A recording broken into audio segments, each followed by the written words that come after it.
وآخر دعواهم أن الحمد لله رب العالمين۔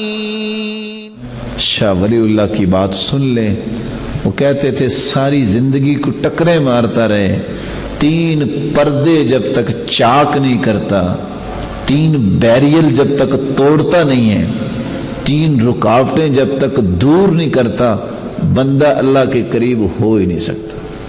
کون سے 3 پردے، کون سے 3 بیریل، کون سے 3 رکاوٹیں؟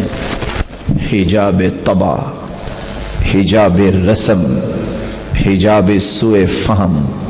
بعض لوگوں کو پتہ ہے نماز نیکی ہے، جھوٹ برائی ہے، طبیعت نہیں مانتی، طبیعت مائل نہیں ہوتی نیکی میں۔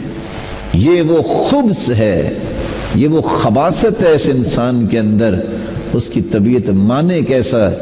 اس نے شیطان کو اتنا قوی کیا ہوا ہے کہ شیطان اسے یہ کام کرنے نہیں دیتا۔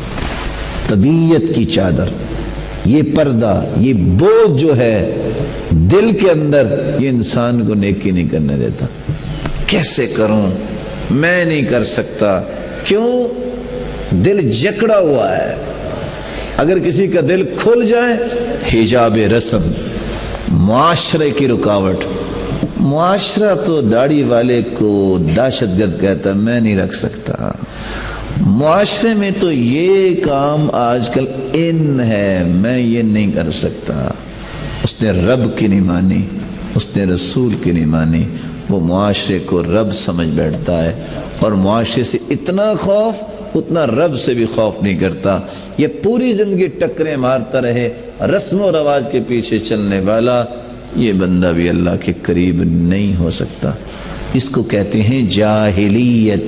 ایک ہوتی ہے جہالت، ان پڑھ ہونا، جاہل ہونا، بے علم ہونا۔ ایک ہے جاہلیت، وہ رویے، وہ گندی عادات جو پرانی آ رہی ہیں باپ دادا سے، خاندانوں میں چھوٹتی نہیں۔ صحابی بن گئے ابو ذر رضی اللہ تعالیٰ عنہ، بیٹھے بیٹھے کیا کہتے ہیں؟ یا ابن السودا، اور کالی ماں کے بیٹے۔ گالی نہیں ہے۔ سیدنا بلال کو کہا، اللہ کے رسول کو غصہ آیا، فرمایا انک امرؤ فیک جاہلیہ، جاہلیت تیرے اندر ابھی باقی ہے ابو ذر؟ رونے لگ گئے، بیٹھ گئے، لیٹ گئے۔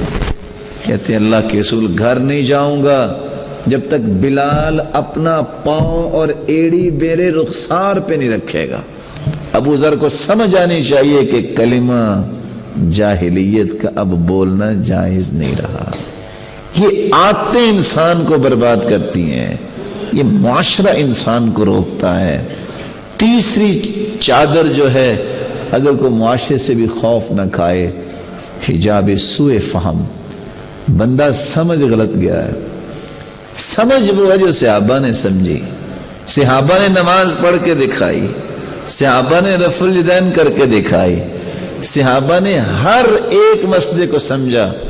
جو انہوں نے سمجھا وہ صحیح سمجھا۔ ہم تھے نہیں، ہم تو وہ سمجھ بھی نہیں سکتے۔ بعض لوگ سمجھ غلط لیتے ہیں، نتیجتاً کام بھی غلط کرتے ہیں۔ اس لیے صحیح سمجھ کے لیے قرآن پڑھنا پڑے گا، حدیث پڑھنی پڑے گی۔